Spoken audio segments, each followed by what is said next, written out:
Everybody, this is Maniac for Bricks, and it is my honor and privilege to bring to you set number 8758, the Tower of Toa.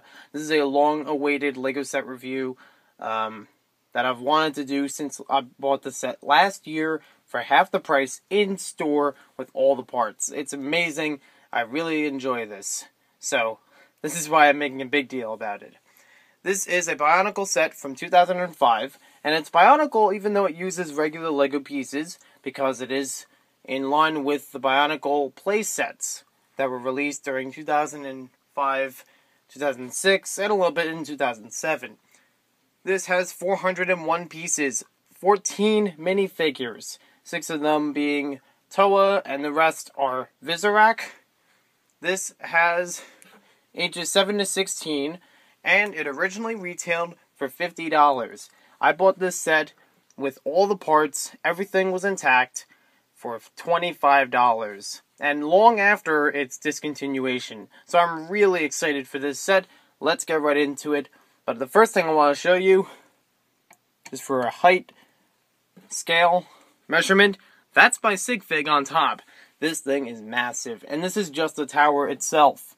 Let's take a closer look at this set now. The box for this set is so massive, it's almost covering my entire studio space in terms of height. I only have a little bit left on the top that I could actually,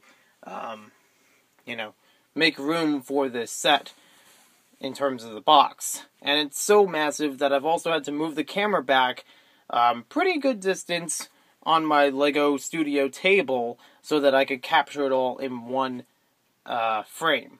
Now you can tell by the front of the box, it is very discolored. From the way that it was presented in the store, it's probably gotten a lot of sun coloring, and therefore the box is not entirely in the best shape. But you can see a lot of the action going on in the box. All the figures are showed. We got a full-out war in the Bionicle universe. Very cool looking, nonetheless. It opens from the side where you can see it's a pretty deep box to fit all the parts. There's a better look at the color on the back. Still a little bit discolored, but we can see a lot more color in this side compared to the other side. Now, it also shows an alternative model that you can build. No instructions for it whatsoever, but it is a neat little model just to bring attention to. And you also have the main feature on covering up most of the back. It also shows some of the features in small squares along the sides. It shows all the Toa Hordika in their miniature forms and all of their names with that. So, massive box. Really happy to get this. The next part of the set is a little bit smaller. Here we have the instructions. This is one giant book and a profile face to show you the instructions for the entire set. I was surprised this was only one book, because I thought it was going to be 2 books, considering the size and the amount of pieces for the set. On the front page, they show you all the set again. They show you the bags for the set, which unfortunately I do not have with me, since this was built a long time ago, and I have since then tried to review it and threw away the bags, and then wasn't happy with the review, so here I am doing it again. I apologize for not having the bags with me. The first bag allows you to build 2 torches. We get to build the 6 figures. We get to build a figure called the Kagerak. We'll get more into that a little bit later on. You can see there's a nice webbing detail in the background. The second bag, and anything bag number 2, shows you to build one of the smaller towers on the Tower of Toa. Pretty detailed instructions, and gives you a lot of room to see everything here and how to build it. There are lots of stickers involved with the set as well. Bag 3 builds the second side of the Tower of Toa out of 3. A lot of detail here. It's a similar build to the first side that we mentioned. Bags 4 and 5 get you to build the middle section, the real tower structure of this set. And there are several bags inside of those numbered bags that divide up some of the pieces for small parts, for large parts, for lots of different reasons. But again, I apologize that I don't have the bags with me to show you, the distribution of parts. There are also projectile warnings throughout the instructions because there are 2 missiles associated with the set. Just be careful not to hit anyone in the eye with them, like in Christmas Story. But this isn't Christmas. This is around the fall. Lots of steps in here. There is our completed model. You can even see the Kagerak can attach to the webbing of the model, which is pretty cool. We'll get into the extra pieces in just a little bit. They also have all the features again shown in the instructions. They show you the other Bionicle sets from 2005. They show you the Battle of Metru Nui, the biggest of the play sets. Then they also show you the Kagerak Battle Ram. I do have that set, but it's all in parts, so I haven't reviewed it yet, but I hope to review it in the future. We also get to see the construction figures, the Toa Hideka, the good guys, and the Kagerak on the bottom, the bad guys. There are the Bionicle.com website, a lot of web pages shown, and Bionicle 3, the DVD, Web of Shadows. I will be reviewing that at some point if I have not reviewed it already. On the back, you'll also get to see the Lego Club and a little way to register for it. It also shows you Shop at Home. There's no win section at this time, so we don't have any, we don't have any kids screaming, but instead, we have kids going, "Wow, a computer! So retro!" Not really. The next part isn't exactly in the instructions, but it's its own separate sheet. It is folded up when you get it in the packaging. But this is something to show you through the 4 sets, the 4 play sets. And even though we showed you 3 in the instructions, there is a secret 4th one shown right there. Kind of limited edition. It shows you the instructions for any of the 4 sets, how to use the webbing. Now, the webbing in this set is not like as it's shown in the instructions earlier. It showed it with a stud on the end, which some of the sets have. But the ones that we get in this set, they're very long thread pieces with no ends. They're nicely tied up so they're not frayed. That's a good thing. But how do we attach them with Lego pieces? Well, in this set, and in some other sets, we have a couple little green pieces. These have a small insert on the bottom of them, and they seem kind of rare, because I haven't seen these in other sets not related to Bionicle. But these have small inserts in the bottom of them. You just tie them off at the ends, and you put these on top of whatever surface you're using, so that you can attach your webbing and make some cool designs. You're able to attach the Kagerak onto the web like so. You simply just stick in the middle of their fangs or claws. You can also loop them through the middle of their bodies, which you can also use for other things, and then clip them in. There are multiple ways you can use them with the webbing. It may be a little hard to see, but there were only a few extra pieces that were in this set. Mainly there were 8 different, well, actually exactly the same, tooth pieces. There was a 1x1 in translucent orange. There was a small pulley piece, and then there was just a Technic pin. Nothing big. I think Brickset made an error when they were counting up the figures in this set, because I have counted 10 Kagerak figures total. There are 6 different variations, and you get at least 1 of each, and there are 4 of them that you get as duplicates. It's still very cool to get them, and I can't really tell each of them apart except for the small claws. There are very tiny details on each one, so it's very hard to note from right here. And I can't really identify which name goes to which Kagerak figure, so I'm just categorizing them all as the same. If you notice with these, they have different variations, not only of their claws, but also their color schemes. They have a combination of black and glow-in-the-dark color. That's right, these glow in the dark. At least as best as I can make it look. Let me try that one more time.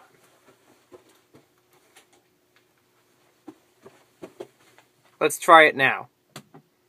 Wow. Oh boy, these look really good in the dark. Very well lit up, and a little bit even better than what you're seeing on camera. I wish I could show you better, but it gives it, you gotta give it a little bit of time just to get them to work, And mainly it's the claws that are lining up on all of these, a little bit of the legs.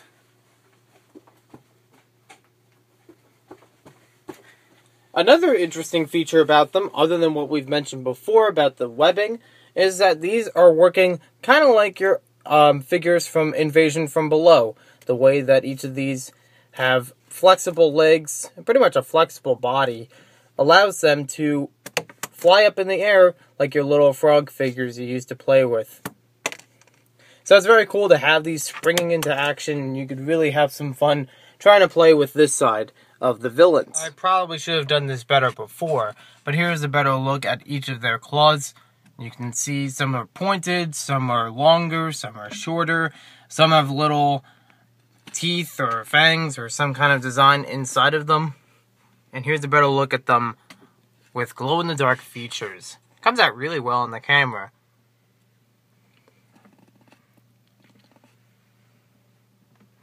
It also presents a nice spooky effect. Next up we have the Toa Hordica figures. I'm not really going to go into a lot of detail about these, but I just wanted to point out that these are the miniature versions of actual Bionicle's construction figures, which are much taller than these. These are almost to minifigure scale. They are still taller than minifigures, though. They are made in one giant color, and the silver pieces that are in their hands are removable weapons. So you could add these weapons to other figures if you wanted to. They don't have any posability whatsoever, and they stand on a 2x2 surface. They still stand pretty well on their own, but they don't really have any articulation, which limits their usefulness and the ways you can display them. The first figure we have is Toa Vakama. The second figure is Toa no Kama.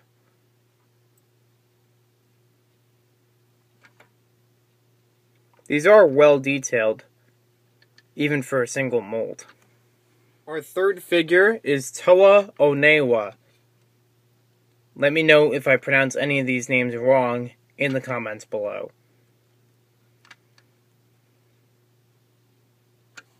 The fourth figure is Toa Matau. As you look across these, you can see there are 3 different types of poses for these figures. The fifth figure is Toa Wainua. His weapon is commonly used after this sub-series in some other Bionicle miniature sets. And last but not least, we have the sixth figure, Toa Nuju.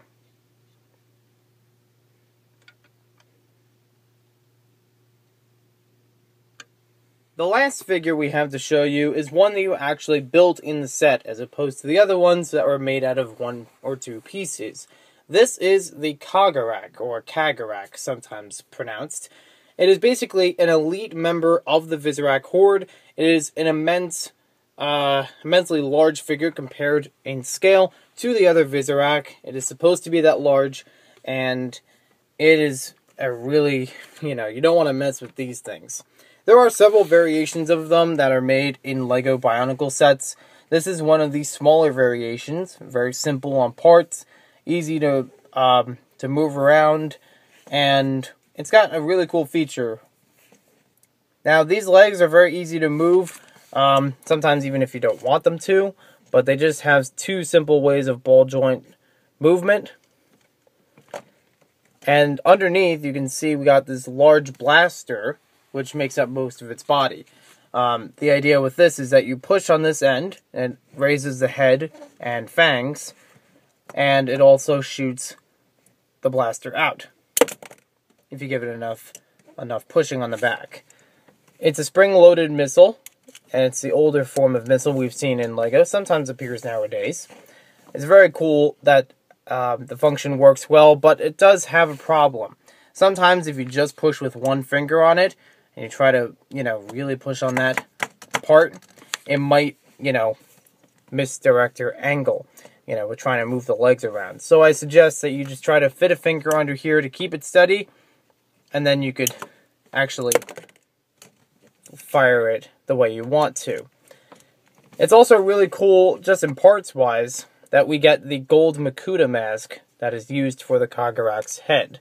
It's not really intended to be representative of Makuta, but it's just a nice design that it doesn't really appear that often in different colors for the Makuta mask, so it's nice to get in this set. Lastly, we have the Tower of Toa. This is the main model of the set, and it's a very impressive model indeed. The thing that I've been building up to for all this time. Here's a look at it compared to a minifigure, to one of our Kagerak, and to one of our Toa figures. And why not throw it in? We'll just include the Kagerak to show you a comparison of its immense size. Now, imagine that this is to scale with the construction figures of Bionicle, you know, for Toa Hodeka, for the Kagerak. Imagine how tall this tower must be. This must be incredibly tall and a worthy thing for the Kagerak to capture. The Toa are defending it in this set. Now let's get to some of the features. We'll first do a spin around of the tower itself, so you can see some of the features all the way around. We have many stickers that are just shown on the front of it, and they're not too hard to put on either. They fit right around the areas that they need to. You can even see on the inside, it's kind of plain, but it also provides some room for some of your storage. Or if you wanted to have some interior battling as well as exterior. There aren't actually a lot of stickers to this set. 1, 2, 3, 4, 5, 6, 7 stickers. That's not that bad. And this is one big one that wraps around. Excuse me, these are actually 3 different stickers. So that brings it to about 1, 2, 3, 4, 5, 6, 7, 8, 9 stickers. Still not that bad because they fit the shape of the piece that's included. On the left side you have this small structure which can serve as a battlement. You have the ability to fit a figure along there so you can have a sense of guarding. And it also has 2 play features. The first one is this head that can be knocked back because it's on a hinge. I'll try to use the Kagerak, as we mentioned before, to try and knock it over. Oh, bullseye. You can see how it falls back once it's hit with the missile. The second play feature is something that may look, you know, pretty normal on the outside, but is actually something interesting. This whole wall is able to lift up just by some simple, you know, pushing up in the air, and it can reveal a figure inside. You can have this as a way of figures sneaking in and out of the tower, or extra ways of them, you know, trying to fight off the Kagerak. And you can even use this with minifigures since it's the right width for the door. You can also use it in the opposite direction if you didn't want unwelcome visitors and just shove it right on top of them. On the right tower you have a bit of offense. As you saw from the back, there was a kind of a occupied area for this part of the tower. And first I'll show you, yes, you can open this wall up the same way as you could on the other side. The only problem with this side is that you can't do it the same way that the other side did. There's less room underneath that you can actually fit a figure through. And as I turn this around, you'll get to see what I mean. There's a lot of the space that's taken up for this catapult function to work. So to fit a figure under here is pretty hard. And it's actually a better idea if you try to fit it through the other side.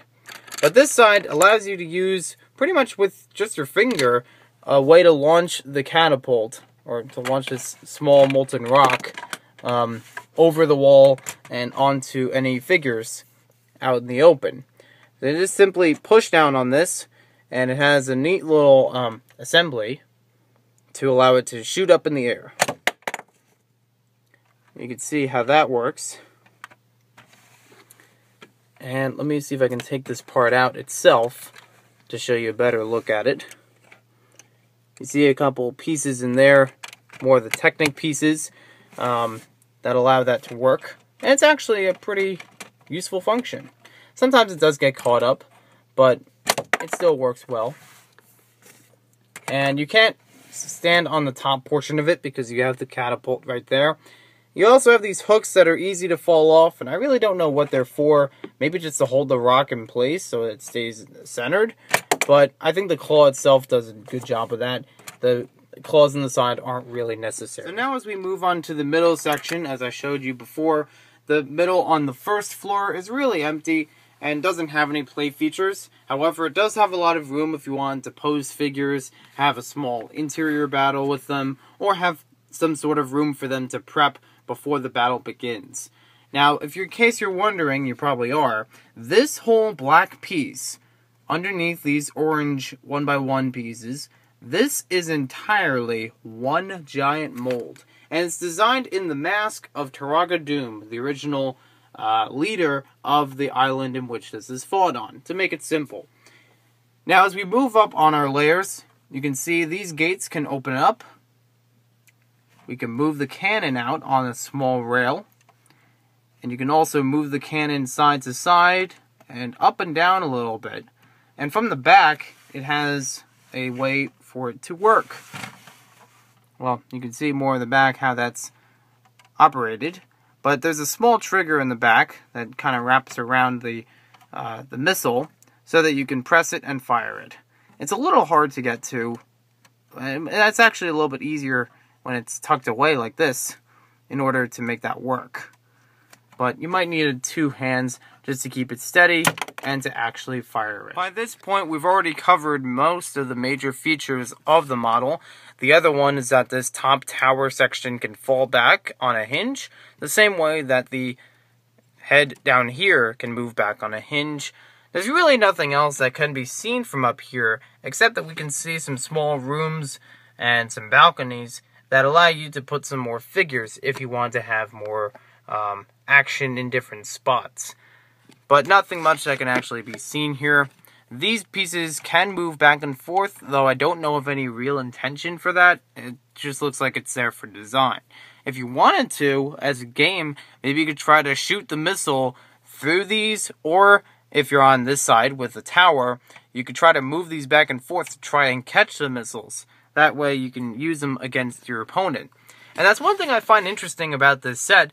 Both sides, the good and the bad, have the same blaster, which you can see is tucked away now.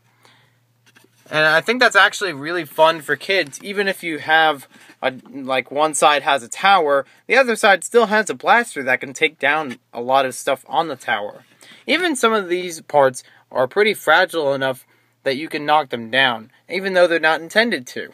So it's pretty cool how the play works with this set. Before we get to the final verdict, I just wanted to mention one last thing. This is really a minor thing, but I think it's something interesting to note.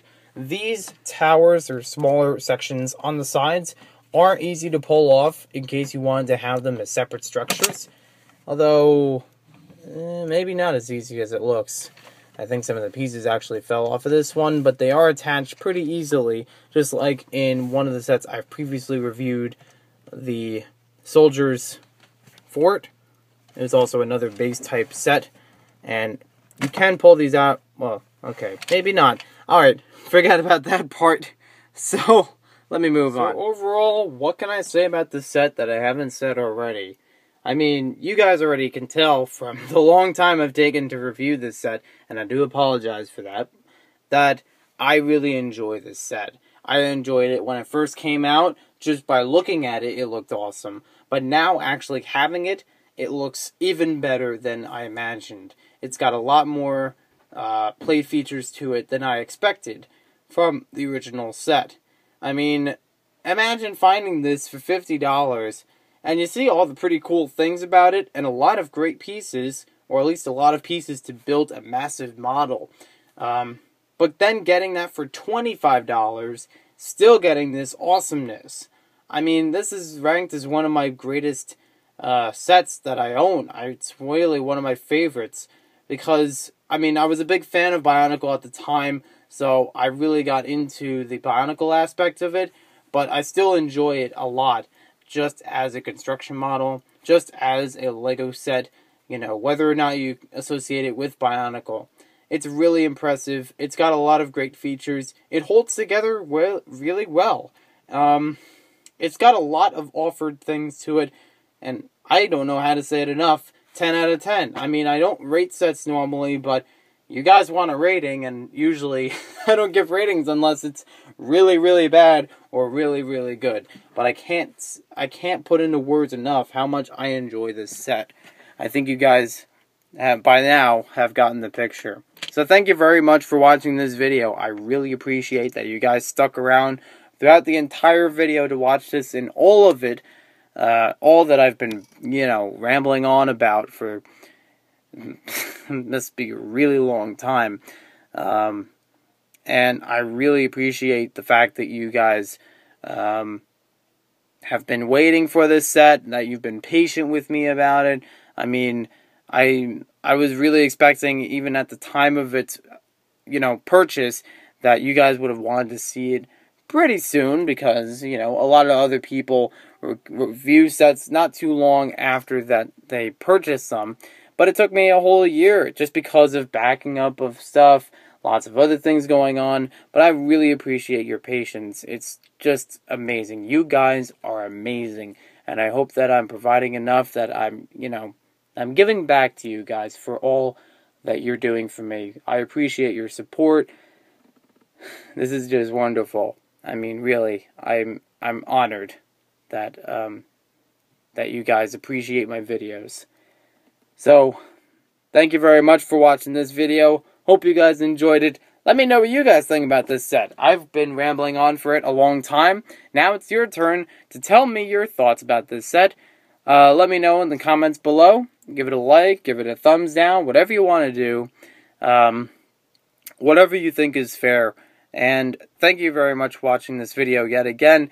And we'll see you next time with more LEGO set reviews.